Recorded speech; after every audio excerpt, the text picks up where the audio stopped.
ईरानी हमले का एक नया वीडियो आपको दिखाते हैं। मिसाइल से ताबड़तोड़ हमलों का वीडियो है, कैसे मिसाइल से हमलों को अंजाम दिया जा रहा है।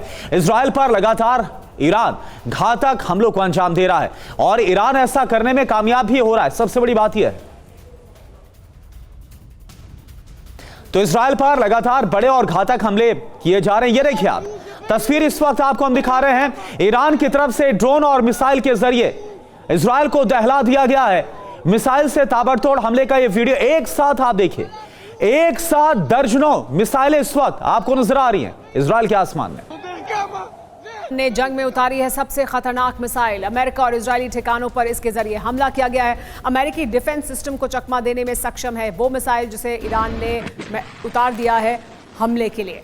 तो ईरान ने अपनी जो अहम मिसाइलें हैं उनको उतारा है ताकि उनके ज़रिए हमला किया जा सके। खुद मुश्तबा खामेनी ने इसकी जानकारी दी थी कि हमने खुर्रम शहर 4 से हमला किया है। खैबर शिकन से और फतह जो हाइपरसोनिक मिसाइलें हैं उनका इस्तेमाल भी किया गया है बैलिस्टिक मिसाइलों के अलावा।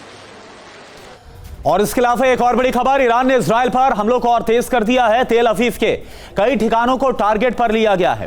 ताबड़तोड़ बमबारी का एक और वीडियो आप देखिए जो सामने आया है। शायद ही इजराइल ने सोचा होगा कि ईरान की तरफ से इतना पुख्ता रणनीति को तैयार किया गया और कैसे इजरायली शहरों को दहलाया गया। एक बार फिर से आर्थिक राजधानी के तौर पर पहचान रखता है तेल अवीव शहर। बेहद ही अहम ये शहर है, बहुत अहम ठिकाने यहां पर मौजूद है और इसे कैसे दहलाया गया ये आप देख पा रहे हैं।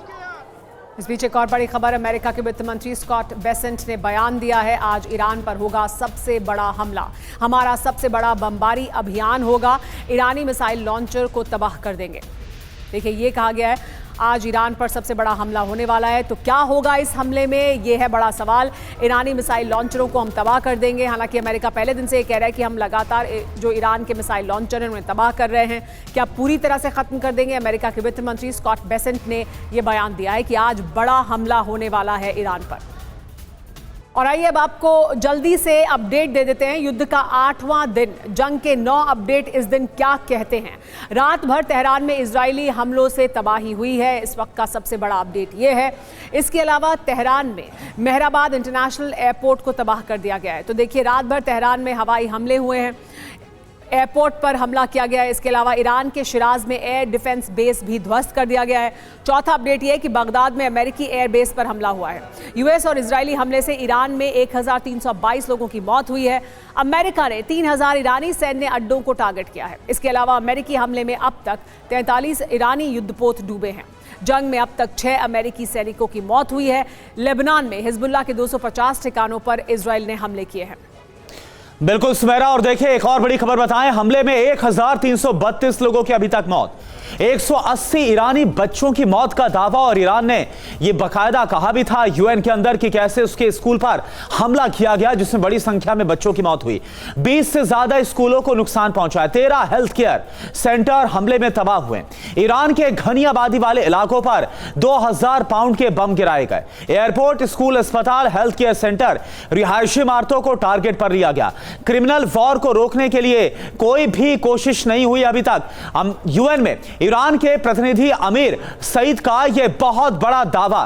और हमारे साथ जो खास मेहमान है वो बने हुए हैं मेजर जनरल अश्विनी श्रीवास्तव। मैं आपसे जानना चाहूंगा, ऐसा लग रहा है कि कुछ उसी पैटर्न पर ईरान के अंदर हमलों को अंजाम दिया गया जैसा गाजा के अंदर था। बड़ी संख्या में बच्चे मारे गए, बड़ी संख्या में निर्दोष मारे गए और वैसा ही ईरान के अंदर हो रहा है। आखिर ये कैसी रणनीति है, कैसी स्ट्रेटेजी है इजराइल और अमेरिका की? देखो, मुझे लगता है कि एक तो ये समझना पड़ेगा कि कहीं ना कहीं अमेरिका और इजराइल ने जो इजराइल की ईरान की स्ट्रेंथ थी उसको अंडर एस्टिमेट किया। उन्होंने ये सोचा कि जब आयतुल्लाह अल खमैनी और उसके साथ जो 40 मिलिट्री कमांडर, टॉप और पॉलिटिकल कमांडर मारे जाएंगे तो जो ईरान घुटनों पे आ जाएगा, शायद बातचीत के लिए तैयार होगा। मगर ऐसा नहीं हुआ। ईरान ने पलटवार किया और बहुत ही सटीक हमले कर रहा है ईरान। और उसने जो उसके पास मिसाइल हैं, रॉकेट हैं, ड्रोन हैं, उनका इस्तेमाल कर रहा है। खुर्रम शहर 4 जैसी हाइपरसोनिक मिसाइल से बहुत ही ज़्यादा नुकसान हुआ है सभी इन स्टेट्स का। उसकी स्ट्रेटजी क्या रही है? ईरान की स्ट्रेटजी रही है कि आप जो भी मिलिट्री बेसिस हैं मिडल ईस्ट में उन सब को टारगेट किया जाए, और उससे क्या होगा कि वो एक प्रकार उनको नुकसान होगा, वो अमेरिका को प्रेशराइज करेंगे कि सीज फायर हो। और साथ में इन्होंने स्टेट ऑफ हार्मुज को भी बंद कर दिया, पूरे वर्ल्ड की इकॉनमी डिगमगा गई है।